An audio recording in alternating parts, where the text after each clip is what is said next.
Activer la solution d'irrigation dans un canal, de quoi parle-t-on exactement? Depuis très longtemps, la communauté endodontique s'interroge sur l'effet bénéfique que peut apporter l'activation de la solution d'irrigation, à savoir l'hypochlorite de sodium essentiellement, sur la qualité de la désinfection et du nettoyage du réseau canalaire. Bien que cette notion soit réapparue dans les communications depuis une petite dizaine d'années, le concept d'activer mécaniquement la solution au sein du canal afin d'en assurer le renouvellement dans le tiers apical a été démontré au moins depuis les années 90. Les travaux d'Iviana, par exemple, furent une très belle démonstration de cet intérêt d'activer la solution. Ces résultats sont d'ailleurs toujours applicables cliniquement, puisque, à défaut d'utilisation d'un système dédié, il est possible d'activer la solution au sein du système endodontique par la simple mobilisation d'un cône de gutta-perca de conicité augmentée dans le canal avec des mouvements verticaux de faible amplitude. Au-delà de l'activation mécanique, différents procédés sont proposés pour activer cette solution. Dans notre arsenal thérapeutique, nous en avons trois principaux et nous les retiendrons, à savoir la chaleur, l'activation ultrasonore et l'activation dite sonore. Le réchauffement de la solution d'hypochlorite à une température avoisinant les 60 degrés optimiserait l'action bactéricide et solvante de la solution. Et si l'effet catalytique de la chaleur a été démontré in vitro, le bénéfice attendu n'a jamais été clairement démontré in vivo. Le second type d'activation est l'activation dite ultrasonore. Par l'utilisation d'un insert dédié tel que l'Iricef, commercialisé par la société Actéon Satellite par exemple, l'objectif est de créer une activation mécanique de la solution au sein du canal. En apportant une énergie d'origine ultrasonore, il était recherché un effet de cavitation. Cet effet n'a d'ailleurs jamais été démontré. Cette activation ultrasonore a pour avantage d'utiliser des inserts passifs et d'éviter ainsi tout endommagement des parois. Cette activation ne se fait pas de façon continue, mais par à-coups successifs de 10 à 15 secondes espacés de temps de repos de même durée. Ces inserts peuvent être couplés à une irrigation continue qui permet ainsi de renouveler la solution en même temps qu'elle est activée in situ.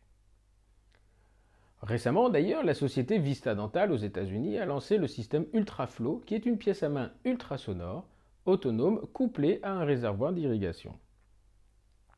La troisième possibilité pour activer les solutions d'irrigation in situ consiste à utiliser une activation sonore.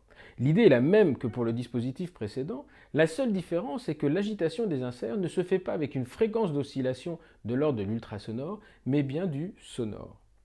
Les embouts sont plus larges, en général coniques, et leur volume correspond presque à celui du canal une fois que celui-ci a été préparé. Ils sont en général en plastique afin d'être totalement inactifs sur les parois canalaires et pour ne pas les endommager. Trois dispositifs sont essentiellement distribués en Europe. L'Endoactivator et le système EDI, commercialisé par la société Dentsply Sirona, et le système Irrigatis, commercialisé par la société Itena et de fabrication française. L'Endoactivator est le système le plus ancien. Des embouts en nylon souple sont fixés sur une pièce à main dédiée.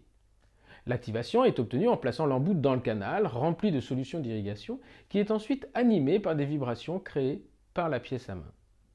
Le système EDI utilise une pièce à main sonore qui se monte sur l'unité du fauteuil et des embouts en plastique plus rigides que ceux de l'Endoactivator.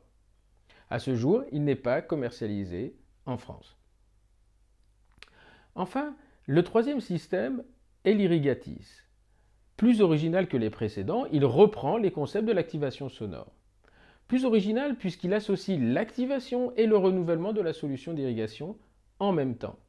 Muni d'un réservoir de 30 ml, l'activation est couplée à une irrigation continue. Les deux actions, donc activation et irrigation, sont associées et peuvent être utilisées séparément ou de façon concomitante. Commercialisé dans un premier temps avec des embouts métalliques, le système propose dorénavant des embouts irrigatifs en plastique qui sont des embouts en plastique conique creux avec deux sorties latérales près de la pointe et qui permettent de délivrer dans le canal de la solution d'irrigation en continu avec un débit d'environ 6 à 8 ml par minute. C'est actuellement le seul dispositif sur le marché qui permet d'associer irrigation et activation de la solution in situ, donc dans le canal. Cette association est également une évolution ergonomique intéressante puisque son utilisation le praticien peut s'affranchir du remplissage fastidieux des seringues. En effet, un réservoir contient l'équivalent de 10 seringues en volume. Très récemment, un tout dernier venu dans la gamme de l'activation vient compléter ces ensembles de dispositifs. Pour autant, le concept est complètement différent puisqu'il s'agit d'un instrument très original conçu et commercialisé par la société FKG. Il s'agit du XP Finisher. De conicité nulle, l'alliage spécifique et le design de l'instrument permettent de reproduire le mouvement d'enveloppe décrit par Schilder il y a plus de 50 ans. Ce mouvement créé au sein de la solution d'irrigation permet d'obtenir un phénomène de fouettage qui très rapidement va permettre de décoller les résidus collés sur les parois. Ce dispositif semble très prometteur, mais sa très récente commercialisation ne m'a pas personnellement permis de beaucoup l'utiliser et donc de le rentrer dans le détail. Mais il semble très prometteur, au moins il est original.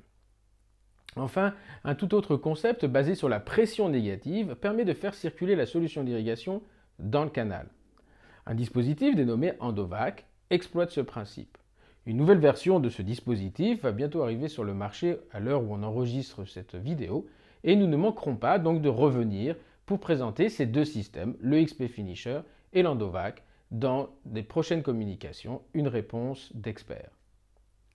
Enfin, pour terminer, n'oublions pas que l'activation est une étape essentielle de l'irrigation finale, mais ce n'est pas la seule. Voilà, l'essentiel est là, mais la question peut être très largement approfondie sur l'irrigation. Merci et à très bientôt.